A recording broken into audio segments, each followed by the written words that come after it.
আসসালামু আলাইকুম, welcome to my YouTube channel math English care. আশা করি সবাই ভালো আছেন। সুপ্রিয় নবম শ্রেণীর শিক্ষার্থী, তোমাদের রাইটিং পার্টের আমরা গত পর্বে আলোচনা করেছিলাম রাইটিং কম্পেয়ার কন্টেস্ট এসে। যারা এই ভিডিওটি দেখো নাই, ডেসক্রিপশন বক্সে একটা লিঙ্ক দেওয়া আছে, তোমরা চাইলে ভিডিওটি দেখে আসতে পারো। আজকে আমাদের আলোচনার বিষয় হচ্ছে ম্যাচিং আর আর্গুমেন্টস। এই ম্যাচিং কীভাবে আমরা বাংলা অর্থ ছাড়া কলাম এ এবং কলাম বি কমপ্লিট করব, এটা আমরা শিখব। আর আর্গুমেন্টে শুধুমাত্র আমরা একটি মাত্র ফরম্যাট দ্বারা কীভাবে এই আর্গুমেন্ট আমরা আনসার করব, ওইটাও আমরা আজকে এই ভিডিওতে শিখব। আর যারা এই মুহূর্তে আমার এই ভিডিওটি দেখছেন, অবশ্যই আমার চ্যানেলটিকে সাবস্ক্রাইব করে রাখুন। নতুন নতুন ভিডিও আপডেট পেতে অবশ্যই বেল আইকনে ক্লিক করে রাখুন। তাহলে কথা না বাড়িয়ে চলেন আমরা এই দুইটা জিনিস দেখব এখন। আর তার আগে বলে রাখি, এই ম্যাচিংটা আমরা আগে দেখব, তারপর হচ্ছে আমরা আর্গুমেন্ট দেখব। ওকে, আর এখন আমরা নমুনা প্রশ্নটা আগে সলিউশন করব, কিভাবে আমরা এই শর্টকাট ওয়েতে এই ম্যাচিংটা আনসার করতে পারবো। ওকে, এটা হচ্ছে তোমাদের 1 নংয়ের সি। দেখো, এখানে তোমাদের কলাম এ এবং কলাম বি এর সাথে তোমাকে মিলকরণ করতে হবে। তার আগে তোমাকে যে জিনিসটি করতে হবে সেটা হচ্ছে এই 5টি শব্দের অর্থ তোমাকে জানতে হবে। এই 5টি শব্দের অর্থ যদি তুমি জানো, তাহলে কিন্তু তুমি কলাম বি থেকে অনায়াসে কিন্তু তুমি সবগুলো মিলকরণ করে ফেলতে পারবা। আর এই টেকনিকটি কিন্তু আমরা আজকে শিখব। তার আগে দেখো, এখানে যে 5টা শব্দ রয়েছে, এই 5টা শব্দের অর্থ আমরা জেনে নেব। যেমন দেখো, এখানে এক্সাম্পলারি মানে হচ্ছে আদর্শ। কর্নারস্টোন মানে হচ্ছে ভিত্তি। তারপর হচ্ছে তোমার ইনক্লুসিভ মানে হচ্ছে সর্বোপরি। অ্যাডভোকেটিং মানে হচ্ছে সমর্থন। স্টেটওয়ার্শিপ মানে হচ্ছে দায়িত্বভার। ওকে, এখন দেখো আমরা এটা থেকে কিভাবে মিলকরণ করি। এক্সাম্পলারি মানে হচ্ছে আদর্শ। ওকে, তা কলম বিতে এই আদর্শের একটা সিনোনিম কিন্তু অবশ্যই রয়েছে। এখানে যে 5টা রয়েছে, এই 5টার মধ্যে কিন্তু আদর্শ শব্দটি লুকায়িত আছে। তুমি যদি একটু লক্ষ্য করো, এই যে এখানে দেখো একটা মডেল আছে, এই মডেল মানে হচ্ছে আদর্শ। ওকে, তার মানে তুমি এখানে এক্সাম্পলারির সাথে এই servicing as a desirable model representing the best of its kind, এটি তুমি কী করবা, মিল করবা। ওকে, এরপরে দেখো কর্নারস্টোন। এই কর্নারস্টোন হচ্ছে ভিত্তি। এখানে দেখো এই 5টার মধ্যে এই বেস্ট শব্দটা দেখো, এই বেস্ট মানে হচ্ছে ভিত্তি। ওকে, তার মানে এই কর্নারস্টোন হচ্ছে তোমার an important quality or feature on which a particular thing depends on its best. Okay, এরপরে দেখো ইনক্লুসিভ। এই ইনক্লুসিভ হচ্ছে সর্বোপরি বলতে হচ্ছে সবার জন্য যে জিনিসটি উন্মুক্ত থাকে। এখানে নিচে যদি একটু লক্ষ্য করো, ওপেন টু এভরিওয়ান মানে সকলের জন্য উন্মুক্ত। তার মানে হচ্ছে ইনক্লুসিভ শব্দটি open to everyone regardless of difference such as race, religion.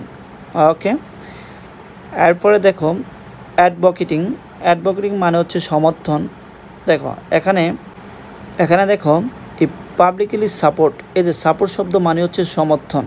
তার মানে অ্যাডভোকেটিং সরাসরি যা কাকে ধরবে, এই সেন্টেন্সটাকে ধরবে। ওকে, তার মানে হচ্ছে publicly supporting or recommending a particular cause or policy. Stewardship হচ্ছে দায়িত্বভার। তার মানে এখানে একটি বাকি থাকে, সেটা হচ্ছে এই যে রেসপন্সিবল, এটা মানে হচ্ছে দায়িত্ব। তার মানে এটার সাথে কিন্তু এটা অলরেডি মিলে যাচ্ছে। এই হচ্ছে তোমাদের নমুনা প্রশ্নের আনসার।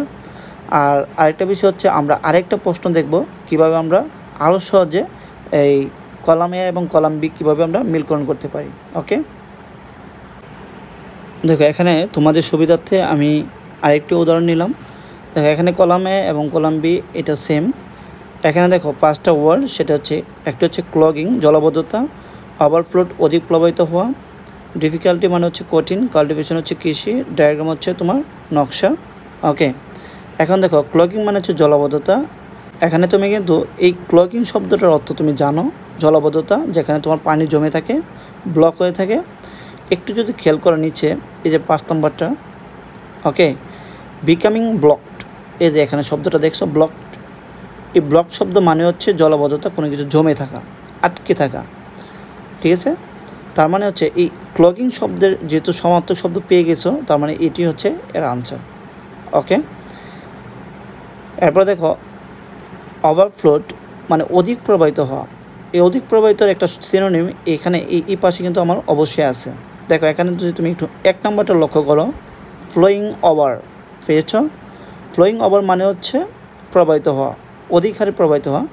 তার মানে হচ্ছে এই ওভারফ্লোড, এটা যা তুমি সরাসরি কাকে ধরবে, 1 নম্বরটাকে ধরবে। ওকে, এরপরে দেখো ডিফিকাল্টি মানে হচ্ছে কঠিন, অসুবিধা।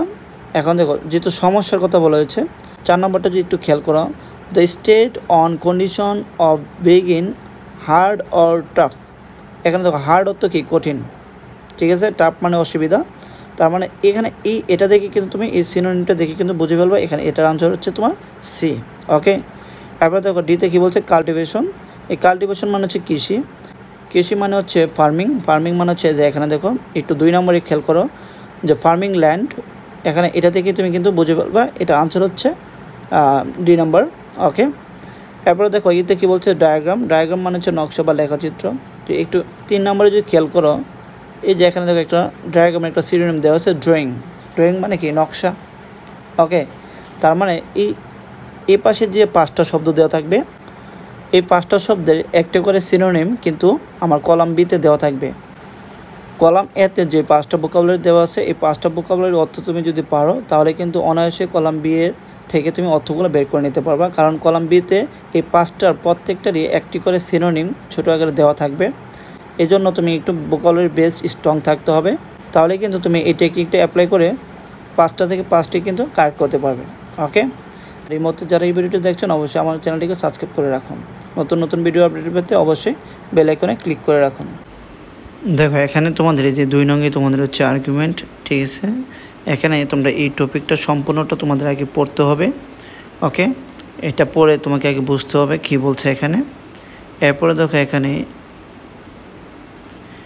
এই জায়গায় একটু খেয়াল করো যে now give your opinions whether you agree or disagree with the statement the government and organisations are not doing anything to combat human trafficking. Okay, এটা হচ্ছে তোমাদের স্টেটমেন্ট। এই স্টেটমেন্টের উপর ভিত্তি করে তোমাদের কিন্তু আর্গুমেন্টটা লিখতে হবে। তাহলে চলো আমরা আর্গুমেন্টের নিয়মটা দেখি আর কিভাবে আমাদের এই আর্গুমেন্টটা আমরা সহজেই লিখতে পারবো। ওকে, এখানে দেখো এই আমাদের যে কোশ্চেন নং 2, এই কোশ্চেন নং 2-তে কিন্তু আমাদের একটা আর্গুমেন্ট আসবে। তার আগে এখানে কিন্তু একটা আমাদের ডায়লগ আকারে একটা কনটেক্সট দেওয়া থাকবে।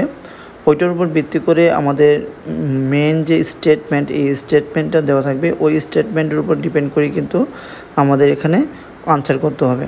তো এখানে 2টা কন্ডিশন দেওয়া থাকে, একটা হচ্ছে তুমি এগ্রি আর ডিসএগ্রি। তা আমি বলবো তুমি এত ঝামেলাতে যাওয়া দরকার নেই, যেহেতু আমাদের আনসার করতেই হবে, তাহলে আমরা এটা এগ্রি হিসেবে ধরে নেব, ঠিক আছে। তার মানে তুমি আনসারটা করবা শুধু এগ্রি হিসেবে। তাহলে এখানে দেখো আমরা যে ফরম্যাটটা দিয়েছি সেটা হচ্ছে আই এগ্রি উইথ দ্য, এখানে যে জিনিসটা হবে এটা হচ্ছে ওই যে তোমাদের যে স্টেটমেন্টটা দেওয়া থাকবে প্রশ্নের মধ্যে, ওই স্টেটমেন্টের বিষয়টি হচ্ছে এখানে বসাবা। ওকে, তাহলে তোমাদের প্রথম সেন্টেন্স কিন্তু এখানে হয়ে যাবে। এরপরে তোমাদের দ্বিতীয় যে সেন্টেন্সটা, এখানে তোমাদের লিখতে হবে one reason is that everyone takes advantage of this. Okay, এখানে আমি বাংলাটা দিয়ে দিয়েছি বোঝার সুবিধার্থে। এরপর হচ্ছে তোমাদের ফর এক্সাম্পল দিয়ে ওই যে কন্টেক্সটটা ছিল, ওই কন্টেক্সট থেকে তোমাকে এখানে কিছু উদাহরণ নিতে হবে। আর তুমি যদি মনে করো যে না তুমি নিজ থেকে উদাহরণ দিতে পারবা, তাহলে তুমি এখানে নিজ থেকে উদাহরণ দিয়ে দিবে, এটা হলে আরও ভালো হয়। আর না পারলে তুমি ওইখান থেকে দেখে কয়েকটা দিয়ে দেবা। ওকে, এরপরে দেখো আরেকটা তোমাকে রিজন দিতে হবে, সেটা হচ্ছে another reason is that is often benefit us. এটা তোমরা দিয়ে দেবা, এখানে বোঝার সুবিধাতে আমি বাংলা দিয়ে দিয়েছি। এরপর হচ্ছে তোমার দিতে হবে this is a important because, এখানে সাবজেক্ট প্লাস অবজেক্ট এভাবে দিয়ে একটি বাক্য তৈরি করবা। আর এটা যেন অবশ্যই এই যে বিষয়টি, এই বিষয়টার সাথে রিলেটেড। ওকে, এরপরে তোমাকে সর্বশেষ যেটা করতে হবে সেটা হচ্ছে ইন কনক্লুশন দিয়ে তোমাকে লিখতে হবে আই থিঙ্ক দ্যাট, এখানে প্রথম বিষয়টি লিখবা। প্রথম বিষয়টি লেখার পরে সর্বশেষ তুমি এই কথাটা অ্যাড করে দেবা। ওকে, নিড টু বি ইমপ্রুভড। ওকে, তাহলে কিন্তু তোমাদের এই সেন্টেন্সটা হয়ে গেল। এ হচ্ছে তোমাদের আর্গুমেন্টের শর্টকাট একটি ফরম্যাট। আর আশা করি তোমাদের এই ভিডিওটি ভালো লেগেছে। আর এই ভিডিওটি যদি ভালো লেগে থাকে অবশ্যই আমার চ্যানেলটিকে সাবস্ক্রাইব করে রাখো। নতুন নতুন ভিডিও আপডেট পেতে অবশ্যই বেল আইকনে ক্লিক করে রাখো।